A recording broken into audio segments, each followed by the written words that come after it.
시청자 여러분 안녕하십니까. 즐겁고 복된 하루 되시기 바랍니다. 시청자 여러분, 4.15 총선이 민주당의 압승으로 끝나면서 여권 실세, 연루 의혹을 받는 각종 권력형 비리 수사가 동력을 잃고 흐지부지 되는 것 아니냐는 우려를 낳고 있습니다. 이종근 전 데일리안 현직 국장님과 함께 권력형 비리 수사 어떻게 되어가고 있는지 알아보도록 하겠습니다. 이 국장님. 네, 안녕하십니까. 지금 총선에서 여당이 압승이 되면서 네. 그동안 윤석열 검찰이 강력한 수사 의지를 가지고 이렇게 수사를 해왔던 네. 여권 실세 연루 의혹을 받는 각종 권력형 비리 수사가 탄력을 받지를 못하는 거 아니냐, 네. 이런 우려가 나오고 있어요. 네, 그렇습니다. 사실 180석이라는 네. 그 여당의 칼을 휘두른다는 건 사실 윤석열 검찰총장은 할 수 있을지라도 네. 이를테면 윤 총장이 혼자서 그걸 할 수는 없지 않습니까? 그렇죠. 밑에서 수사를 하는 그렇죠. 것이죠. 내부적으로 거기에 어떤 동력이 필요하고 또 마음을 모아야 되는데 두 가지입니다. 하나는 검찰이 지금 사실 양분돼 있잖아요. 예. 그러니까 윤석열 검찰총장을 뜻을 따르는 또는 뜻을 무언이라도 이렇게 함께하는 검사들만 있는 것이 아니라 사실 이 법무부 장관, 추미애 법무부 장관이 꽂아 넣은 추미애 라인, 이른바 거의 뭐 요직을 지금 다 갈아버렸습니다. 그렇죠. 예. 중앙지검, 마치 대검과 중앙지검이 지금 서로 다른 생각을 갖고 있는 것처럼 이성윤 중앙지검장을 비롯해서 조남관 검찰국장 있죠. 또 심재철 대검 반부패 강력부장 그러네요. 있죠. 예. 배용원 대검 공공수사부장 있죠. 이 사람들 전부 다 추미애가 전부 갈아버린 인사들이에요. 그렇죠. 거기다 이제 고기영 그 동부지검장이 이제 법무부장 차관으로 갔습니다. 이 모든 것들이 어찌됐든 추미애가 법무장관 하면서 전부 다 갈아버린 검찰의 요직 중에 요직들입니다. 그렇다면 아니 검찰 완전 동일체 아닙니까? 네. 동일체라는 원칙이 지금 있느냐? 사실 그것도 안 보인다는 게 내부의 얘기예요. 그러니까 추미애 장관을 정점으로 한 차기 검찰총장이 유력한 이성윤 라인. 네. 또 하나는 기존의 윤석열 라인. 윤석열 라인. 근데 총선 전까지만 하더라도 윤석열 라인 쪽이 사실상 뭐 8, 90%로 될 정도로 강력한 의지와 동력이 있었죠.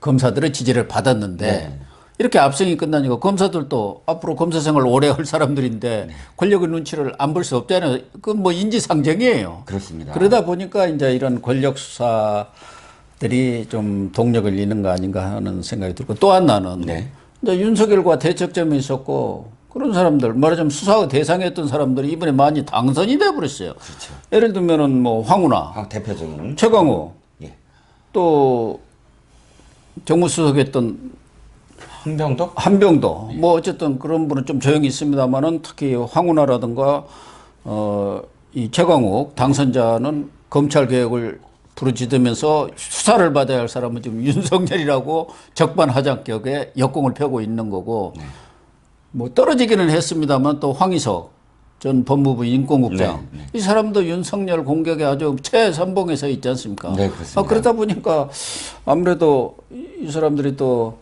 국회의원이 이제 배지를 달고 임기가 시작되면은 검찰에 대해서 특히 윤석열 총장에 대한 정치적 공세를 계속 펼 것 아니겠습니까? 그렇죠. 예, 맞습니다. 그래서 실질적으로 지금 교수님께서 지적하셨듯이 검찰의 움직임이 어떻게 돌아가나 이걸 한번 좀 정리를 해봤어요. 일단 지금 권력 비리 사건을 좀 구분해서 좀 해야 될 것 같은데 첫 번째가 울산 시장과 관련한 두 가지죠. 그건 하명수사 선거 개입. 이 부분과 그 다음에 유재수 감찰 무마 의혹 사건이 하나 따로 있고요. 또 그 다음에 이제 신라젠하고 라임 사태. 그렇습니다. 우리들 병원까지 이렇게 해서 한 6가지를 이게 앞에 3개, 뒤에 3개로 이렇게 묶을 수가 있을 것 같아요. 성격이. 근데 이제 앞에 3개 부분에서는 이미 기소 단계에 거의 들어가고 재판을 받고 있는 재판이 열릴 상황입니다.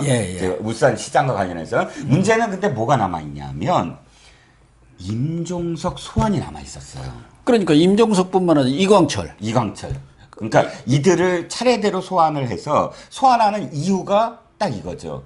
그 시작은 됐습니다. 이미 그 저기 누구야 백원우 기소하고 기소를 했으니까. 다 기소를 하고 시작을 했고요. 그 계보도 뭐 검찰들 이렇게 뭐 사건 나오면은 누가 누구한테 다 이 다 발표가 됐잖아요. 그 동아일보가 공소장을 입수를 해서 다 발표를 합니다. 추미애가 절대 막았던 거. 자, 그런데 문제 핵심은 아까도 말씀드렸지만 임종석을 소환하는 겁니다. 임종석을 소환하는 이유가 바로 울산시장의 클라이막스예요. 울산시장 선거에 선거 개입 사건에. 그것도 지난 1월에 이제 임종석 이광철의 1차 소환 조사를 했고 네. 선거가 끝나면은 이 부분에 대해서 재소환을 하든가 해서 기소를 네네. 하는 그런 결정을 해야 하는데 그렇죠. 아무 얘기가 없어요. 그렇죠. 바로 그겁니다. 그러니까 그 핵심은 뭐냐면 이 울산시장 선거 개입과 하명 수사의 끝은 뭐냐? 누가 지시했느냐? 윗선 수사라고 윗선 하죠. 수사. 우리가 예. 언론에서는 줄여서 윗선 수사. 윗선 수사. 즉 윗선 수사가 이 종결이거든요. 예. 이 그렇죠. 모든 수사의 종결인데 그 핵심이 임종석을 소환해서 재소환한다는 건 끝을 보겠다는 얘기거든요. 네. 그때도 그렇게 사실 저기를 보였고 의사를 보였고 선거 후에 보자. 이건 소환하겠다는 얘기잖아요. 네, 그렇죠. 선거 후에 보자는 거. 그래서 그걸 끝을 맺어야 되는데 지금 실종된 분위기? 뭔가 이쪽 사건에 있어서의 진전은 안 보인다는 거예요. 내부에서도 이 다음 어떻게 해야 되나. 왜냐하면 180석의 거대 여당인데 드라이브를 걸려면 어쨌든 칼끝은 청와대를 향해 있고 그 칼끝을 끝까지 가려면 임종석 소환하고 10일 내에 이제 구속영장 청구하고 뭐 하면서 이제 드라이브가 착착착착착착 진행돼야 되는 것 아닙니까? 결국은 임종석을 왜 소환 안 하냐라는 내부의 어떤 목소리도 지금 나오고 있다는 거예요. 결국은 지금 이 현재 상황에서 고민 중이냐 이런 지금 그 좀 생각이 좀 드는 거죠. 그러니까 한나는 그 백모 수사관이 이 극단적인 선택을 하면서 그 아이폰 그 비밀번호를 못 열어가지고 애를 먹었는데 그게 지금 열렸다는 3월 30일 날 열렸습니다. 그 사람이 현지에 가서 검찰도 만나고 뭐 경찰도 만나면서 고래고기 사건 뭐 조정으로 갔다는데 그건 아닌 것 같고 네. 표적 수사 일종의 그것이 어떻게 진행되고 있는지 이런 것들을 조사로 내려갔기 때문에 청와대 행정관으로 있을 시절에 그러면 그 아이폰이 열렸으면 그때 누구하고 보고를 또 했을 거고 통화도 했을 거고 그러니까 이게 판도라 상자일 것이다. 네. 그래서 열었는데도 지금 별다른 진전이 없어요. 거기에서 꽤 엄청난 내용들이 나왔을 가능성이 상식적으로 보면 크지 않습니까? 예. 그 두 가지죠. 하나 가장 큰 건 뭐냐면은 이 수사관이 당시에 하명 수사를 한 이 보고서 있지 않습니까? 보고서에 개입이 돼 있다라는 의혹이 있거든요. 그렇기 때문에 그와 관련된 정보가 있느냐라는 것이고요. 두 번째는 이 사람이 지금 다시 검찰로 돌아와서 하필이면 이 수사에 지금 투입이 됐는데 극단적 선택하기 직전에 누구한테서 계속 압박을 받았다라는 그런 뉘앙스가 있잖아요. 그래서 결국은 이 포렌식에서 풀어진 것 중에 두 번째, 즉 이 사람이 극단적 선택을 하게 된 직접적인 가장 직접적인 원인이 뭐냐. 이것도 사실 이쪽 그 청와대 쪽에서는 또 이 일부 이 진보 진영에서는 윤석열 때문에 죽었다. 뭐 이렇게 지금 몰아붙였잖아요. 그렇죠. 그렇기 때문에 윤석열 총장 입장에서도 사실은 이 원인, 진짜 이 사람이 선택을 하는 이유가 뭐냐라는 걸 밝혀야 되는 게 아니냐. 그렇다면 왜 총선 이후에 뭔가 나올 것 같은데 총선 이전에는 선거 결과에 영향을 미친다는 그런 비판도 받을 수 있으니까 조용히 했지만 지금 총선 끝난 지 15일 지나서 거의 20여일이 지났습니다. 그런데 20여일이 지났는 이 시점까지도 아직도 이 휴대폰에 무엇이 담겼나 그리고 그 담긴 것으로 인해서 어떤 사람을 소환한다든지 이런 이야기가 나오지 않는 것은 무언가 굉장히 위축된 이 수사와 관련된 위축된 분위기를 반영하는 게 아니냐라는 의구심이 있는 거죠. 지금 이 사건은 김태훈 공공수사부장이 지금 담당하고 있지 않습니까? 네. 근데 지난번 1차 그 13명 기소자들에 대한 재판이 있었는데 그때는 이제 재판 준비 기일이니까 당사자는 안 나왔습니다만 그때 이 김태훈 공공수사부장이 울산 사건과 관련된 지금 기소된 분들뿐만 아니라 그 사람들과 공모한 사람이 공모자가 네네. 한 20여 명 있다. 그걸 수사하려면은 한 2개월 정도 걸리겠습니다. 네. 뭐 이런 얘기는 했어요. 네. 그러니까 검찰에서는 내부적으로 어떻게 수사를 하고 있는지는 모르지만 말씀하신 대로 지금까지 드러난 것으로 봐서는 구체적인 움직임들이 없다 이거죠. 이 정도 되면 벌써 한 20일 지났으면은 최소한도 임종석이라든가 이광철 정도는 무언가 방침이 서야 하는데 이미 1차 조사가 끝났으니까 그런 내용도 없는 거 보면은 윗선 수사는 사실상 끝난 거 아닌가. 몸통 수사는 못하고 결국 깃털 수사로 끝나는 거 아닌가 하는 우려들이 나오고 있는 것이죠. 네. 그 뒤에 것까지 한번 다 종합을 하고 그 부분을 좀 진단을 해볼 수 있을 것 같은데요.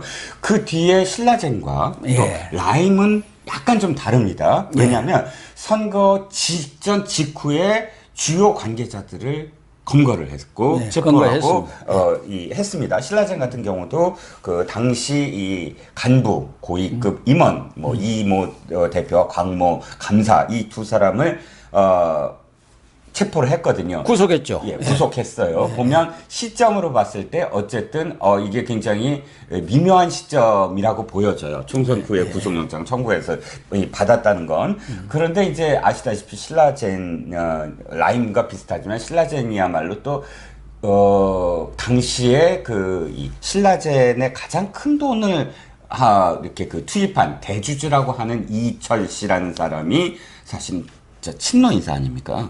그렇죠.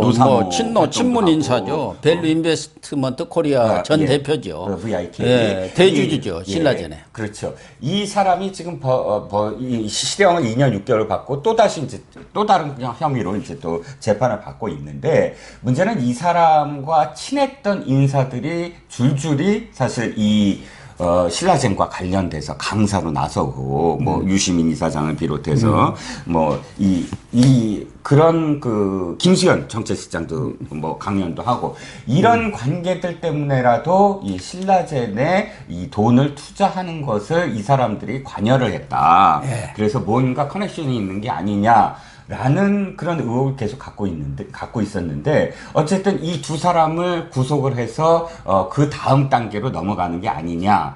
또, 라임도 마찬가지입니다. 라임도 일단, 굉장히 지금 발빠르게 지금 움직이고 있어요. 보니까, 라임 수사도. 근데 이제 이 수사가 총선을 직후해서 이 발빠르게 움직인다라는 거는, 알 수가 있는데, 중요한 건 그 다음이 어떻게 됐냐. 아니겠습니까? 그렇죠. 그러니까 왜 지금 이 부분에서는 왜 걱정을 하냐면 이겁니다. 원래 증권 범죄를 전담하는 부서를 추미애가 지금 없애버리지 않았습니까? 그렇죠. 남부지검에 있었던 그 부서를 다 해체하고 그 증권 범죄가 점점 고도화돼서 예전에 한 2년, 3년 걸려서 검찰로 넘어와서 수사가 들어갔던 것들이 그 증권 범죄 수사 담당 이 특화된 팀을 만들었더니 거의 몇 개월 만에 되더라. 왜냐하면 그것만 전담으로 하는. 그러니까 그래서 금융범죄 합동수사단을 설치를 해갖고 워낙 지금은 첨단화되니까 범죄들이 했는데 그걸 추미애가 싹 없애버리고 지금은 남부지검 형사 6부에서 일종의 기업금융범죄 전담부로 하고 있는데 사람이 부족해서 중앙지검에서 4명이나 파견을 받고 하고 있지만 전문성이 아무래도 떨어질 수밖에 없죠. 그렇죠. 그래서 검찰 내부에서 제가 또 들어봤더니 물론 이 사람들 체포는 원래 준비돼 있었다. 그리고 거의 소집 파악도 됐기 때문에 시기상으로도 그거는 딱 그 타이밍은 있었는데 문제는 그 다음에 답을 내놓는 것이 이 사람들의 증언만이 아니라 딱 왜 이 과정들 있지 않습니까? 다 증거들 수집하고 이 사람들이 끽소리 못하게 딱 내놓으면서 그 다음 단계로 넘어가야 되는데 그럴 정도의 지금 사실 인력과 노하우가 없다. 그래서 이게 하세월에 걸릴 가능성도 있다. 이쪽 수사는 그 걱정들을 좀 내부에서 하고 있는 것이죠. 특히 신라젠 이 수사는 이 본사가 부산에 있지 않습니까? 그렇죠. 그래서 부산 소위 말해서 친노 친문 인맥들이 여기에 많이 개입했다는 게 이제 그동안 시중에 알려진 뭐 정설화된 소문 아닙니까? 그중에 이제 유시민 씨도 거론이 됐고 아까 말씀하신 김수현 전 청와대 정책실장도 가서 강의도 하고 특히 그 신라전의 대주진 이철 이 사람이 지금 다른 사건으로 감옥에 있습니다만은 엄청나게 돈을 뿌렸다는 거 아닙니까? 로비 자금을. 그게 다 어디로 갔겠느냐. 그래서 신라젠 같은 경우는 1년여 만에 상장을 했는데 10조로 늘어났어요. 돈이 어마어마하게 늘어났고 그 백사백 이게 임상실험으로 실패를 하면서 아주 폭락을 했는데 그 폭락하기 이전에 거기 경영진이나 임직원들은 수백억 수천억까지 이게 빼먹어 버렸다는 거죠. 그렇죠. 그러면서 그 돈들이 다 어디로 갔느냐. 그거예요.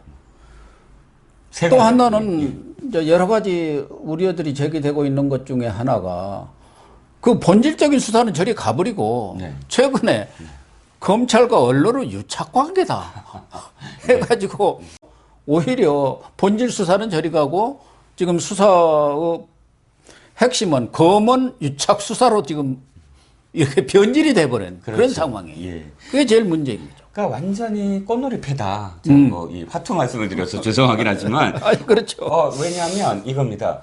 이걸로 종편 길들이기. 그러니까 이 채널A를 지금 재승인을 해주는 조건이 뭐냐면 너네 이거 검언 유착 조금이라도 드러나면 바로 처리할 거야. 처리한다고 그러죠. 이렇게 했으니까. 꼼짝 못 하죠. 완전히 제가 딱 물려놓고 잡고 있죠. 그 다음에 말씀하셨듯이 지금 이 수사 자체는 친여권 인사들의 그런 그 비리 그러니까 특히나 이 돈 이게 또 한 가지가 뭐냐면 말씀하셨던 부분 중에 가장 핵심 중에 핵심의 의혹이 정치 자금으로 흘러 들어간 거 아니냐. 그 의혹이 지금 제일 큰 거죠. 너무나 많은 돈인데 아무리 뭐 팔아서 이 사람들이 착복을 한다고 하더라도 사실 그 많은 돈이 갑작스럽게 찾아보면 경로가 없어지는 어떤 돈이 이 규모가 어마어마한데 문제는 모든 그 정권 3, 4기에 터지는 게이트는 모두 다 돈과 관련된 문제 아닙니까?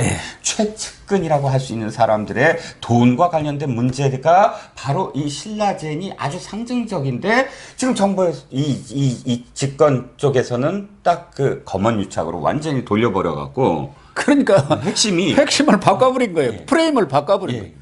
그러니까 그래서 엄청나게 조성된 돈이 대선 자금, 지방선거 자금, 총선 자금으로 흘러간 것이 아니냐는 게 가장 핵심인데 그 얘기는 쏙 들어가 버린 거예요. 그러니까 아까도 이야기했지만 여기에 경영진들, 관여된 사람들, 그 사람들만 잡아놓을 가능성이 높아진 것이죠. 그러니까 이 사람들의 그런 이 불법 이 투자 뭐 다단계 형식을 띈 그런 모금, 투자 모금 이렇게 해갖고 특가법을 적용한다든지 해서 그런 사기 사건으로 귀결되는 게 아니냐. 우리들 병원 같은 경우는 사실 아직 수사도 제대로 하지 않았습니다. 그러니까 라인이나 신라젠 같은 경우는 너무나 많이 드러나 있는 외부에 이미 빙산도 물론 그 밑에 얼만큼 있는지는 모르지만 상당히 수면 위로 올라 있기 때문에 위를 자를 수가 있지만 우리들 병원은 아직도 빙산이 너무나 커서 수사 내사 단계에서 이게 전환이 안 되는 그런 상황인데 문제의 핵심이 왜 이 문제를 제기한 신한은행의 그런 어떤 문서 위조를 제기한 신혜선 씨, 신모 씨가 위축될까봐 또 이 선거 결과 그 사람의 일관된 증언과 일관된 문제 제기가 또 핵심이거든요. 또 우리들 병원은 그래서 여러모로 사실 이번 선거의 결과가 지금 검찰의 위축 내지는 검찰의 용두삼이 수사로 되지 않을까 하는 걱정이 좀 있습니다. 그러니까 우리들 병원 특혜 대출도 1,400억 원이 대출이 된 거 아닙니까? 산업은행에서. 사실은 그때 우리들 병원의 이상호 원장은 신용불량자로 전락에 있었는데 네. 뭐 신혜선 씨와의 무슨 보증관계 그런 건 자체하더라도 네, 그건 좀, 도저히 네, 논의를 1,400억 하더라고요. 원을 대출해 줄 수 없는 그런 상황 속에서 대출이 돼 갔고 그 이후에 그 자금의 행방도 일부 몇백억 정도는 전혀 할 길이 없다 이렇게 나와 있는 그런 상황이고 그런 부분에 대해서는 또 지금 심재철 원내대표가 여러 차례 또 폭로도 했어요. 뭐 사실 여부에 관계없이. 그렇습니다. 그리고 거기에 관여된 분들이 지금 양정철 그렇죠. 아주 권력의 제일 핵심이고 이번 총선을 기획 총괄했다고 볼 수 있는 사람 아닙니까? 윤규근 윤기군, 총장, 또 정재호 의원, 정재호. 그리고 거기에 저쪽 변호사로 참여한 분이 국정원 기조시장 출신의 신현수 변호사입니다. 네. 이분은 늘 말하자면 장관급 뭐 후보로 네. 오르내리는 입이 사람이. 오르내리죠. 그러니까 여권의 실세들이 관여가 된 사안이거든요. 거기다가 뭐 이상호 원장보단도 그 김수경 이제 이혼은 했습니다만 전부인 김수경 회장은 심재철 원내대표에 따르면은 이분이 지금 문재인 정권의 비선 실세고 박근혜 정권 때의 최순실이다 이렇게 얼마 전에 뭐 기자회견까지 해서 폭로도 했는데 어쨌든 김수경 회장은 노무현 전 대통령뿐만 아니라 문재인 대통령과도 아주 가까운 것이고 그 사람들 뭐 책도 뭐 본인이 쓰기도 했고 감수도 한 그런 사람 아닙니까? 네, 네. 그래서 친노 친문 인사들과는 대모 역할 비슷한 역할을 했던 분이기 때문에 이 부분도 수사를 제대로 해야 하는데 이 서울중앙지검 형사부에서 하는데 서울중앙지검에서 한 것들은 다 지금 흐지부지예요. 흐지부지. 이성윤 지검장이 아무래도 뭐 이렇게 눈치를 주는 모양이죠. 아니, 그러니까 뭐 그쪽은 확실히 검사 동의자가 되나 봅니다. 예. 중앙지검은. 근데 말씀하셨듯이 지금 뭐 김수경이나 혹은 신모 씨가 부산에서 이미 대놓고 우리가 또는 내가 그 문재인 정권을 만들었다, 노무현 정권을 만들었다라고 말하고 다니는 정도의 그런 또 굉장히 십수년 동안을 같이 교분이 있었던 사람들이고요. 그 언급하셨던 모든 그런 사람들이 전부 나서서 신모 씨를 설득하고 내가 은행한테 잘 얘기할 테니까 잘 해결해 주겠다라고 나선 이유도 사실 이해할 수가 없고 가장 이해가 안 가는 건 산업은행입니다. 산업은행 두 번에 걸쳐서 이거 대출해 주거든요. 예. 첫 번째는 그렇다 치고요. 그 첫 번째도 말이 안 되지만 두 번째는 당시에 돈을 빌려주고서는 이미 잘 갖고 있기 때문에 또 빌려준다 하는 식으로 또 추가 대출까지 해줬어요. 근데 아무리 생각을 해도 산업은행이라는 곳이 어떤 곳입니까? 국가 기관 산업을 지탱해주는 그렇죠. 그런 은행입니다. 즉 국가의 어떤 뭐랄까요 조선업이라든지 뭐 예를 들어서 이 흔들리면 안 되는 또는 앞으로 나가야 되는 어떤 산업들에 대해서 국가가 보증을 서고 국가가 그러니까 그 지원을 하는 그 자금을 지원하고 거기에서 회수하고 이것이 국가의 돈이잖아요. 예. 그런데 일개 병원에 1,000억 원대의 돈을 대출해 준다? 어마어마한 거죠. 1,400억. 아니 그게 어떻게 가능한지 예. 그것을 뭐 더군다나 그러니까 대출해 줄 수 있습니다. 그러지 말라는 법은 없으니까 다만 이런 법은 있는 거죠. 확실하게 이 건실한 돈을 떼일 염려가 없고 건실한 이 단계는 확실하게 사실 그 산업대에서 다른 어떤 은행보다도 그런 규정이 있는데 신용 불량자인 것이 너무나 명확한 그런 사람이 개인적으로 그 병원에 대를 담보로 해서 돈을 빌리는데 산업은행을 동원했다? 상상이 안 가는. 그건 보통 기업으로서는 거의 불가능한 일입니다. 그렇기 때문에 여기도 특혜 대출이 있었고 그 특혜 대출 받은 돈의 일부가 행방이 묘연하다. 뭐 이런 의혹들이 계속 제기돼 왔던 것이죠. 그러면 이런 부분에 대해서도 권력형 비리 수사로 제대로 수사를 해야 하는데 그거는 요즘에는 아예 얘기조차 안 나오고 있습니다. 네. 뭐 수사를 하는지 안 하는지조차 알 수 없을 정도로 깜깜이로 가버렸어요. 그래서 이 권력형 비리 수사의 전조가 좋지 않다고 제가 방송에서 한번 다룬 게 바로 윤국인 네. 버닝썬 사건의 가장 핵심 당사자 아닙니까? 이분이 무죄 판결을 받고 1심에서 석방돼 버렸어요. 석방됐습니다. 그러니까 그 판결도 보면은 말하자면은 뭐 범죄 사실이 없다든가 그런 것은 아닌데 말하자면 검찰의 증거가 불충분하다 이거거든요. 그래서 범죄 사실 여부는 당사자인 피해자가 더 잘할 것이다. 이게 재판에서 그런 얘기를 했어요. 그게 지금 재판장이 할 소리니까. 그러니까 아무리 생각 범죄는 맞는데 내가 재판장이 그런데 이 증거가 정확치 않고 명확치 않기 때문에 당신을 무죄 석방하는데 당신은 알 거야. 범죄를 했는지 아닌지 그 얘기니까 어떤 사실에 대해서는 특히 이제 권력형 비리라든가 이런 것은 현실적으로 그 증거를 명확히 들이대기는 어려운 거 아니겠습니까? 누가 녹음했을 리도 없는 거고. 그렇지. 그럴 때는 여러 가지 정황 증거라든가 이런 것을 보고 재판장이 판단을 해야 하는데 윤기군이 누굽니까? 청와대에서 행정관을 하면서 대통령 친인척 관리를 한 분 아닙니까? 네. 그래서 윤기군은 아무도 손댈 수가 없다. 그러니까 이 번영수 사건에서도 경찰 총장이라고 한 것 아니겠습니까? 네. 그럴 정도로 유세가 강했던 거예요. 네. 근데 이분이 풀려나는 거 보면서 앞으로 뭐 조국 부부 사건은 물론이고 지금 권력형 비리 수사도 용두사미로 끝날 가능성이 많다는 뭐 내 예측을 한 바가 있는데 지금 그렇게 되어 가고 있는 거 아닌가 하는 생각이 들어요. 그렇습니다. 정말 이해가 할 수 없는 게 물론 이게 검찰이 아니라 재판부가 판결을 내린 것이기 때문에 이것이 뭐 검찰하고 함께 연결시킬 수는 없으나 그럼에도 불구하고 이해가 가지 않는 건 윤규군과 관련돼서 사실은 구속하라, 소환하라, 수사하라 그럴 때마다 빠져나가고 했다가 드디어 이제 기소되고 재판에 들어갔는데 결과마저 또 이렇게 이 무죄로 나오게 됐다면 윤규군이 아니라 그 위에 윗선들은 어떻게 될 거냐는 거예요. 윤규군은 사실은 전체 지금 이 혐의들 중에 하나의 하수인 정도였던 불과하거든요. 그럼에도 불구하고 윤규군 한 사람의 죄도 지금 재판부가 이거 뭐 증거도 없는데 이럴 정도면 그 윗선 마지막 윗선은 어떻게 밝혀낼 거냐. 뭐 재판부하고 검찰하고는 다른 얘기지만 어쨌든 이 총선 결과가 가져오는 영향이 모든 것으로 미치고 있다는 것을 반증하는 거다. 그런 얘기죠.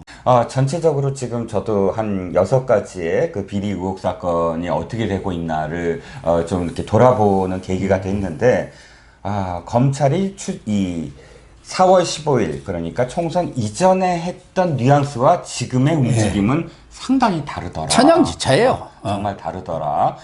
차라리 지금이 이 총선 끝나자마자 몰아붙여야만 가능한 수도 있는데, 왜냐하면 공수처가 언제 시작될지도 모르니까. 근데 지금 상당히 위축된 분위기, 그래서 용두사미가 될 분위기, 이런 것들이 감지되고 있어서 상당히 좀 안타까운 상황입니다. 네, 시청자 여러분, 이 국장님 말씀하신 대로 이 권력형 비리 수사 이 부분에 대해서는 윤석열 검찰이 철저히 파헤쳐야 하는데, 아무래도 윤석열 총장도 본인 한 사람의 힘으로는 한계가 있는 것 같습니다.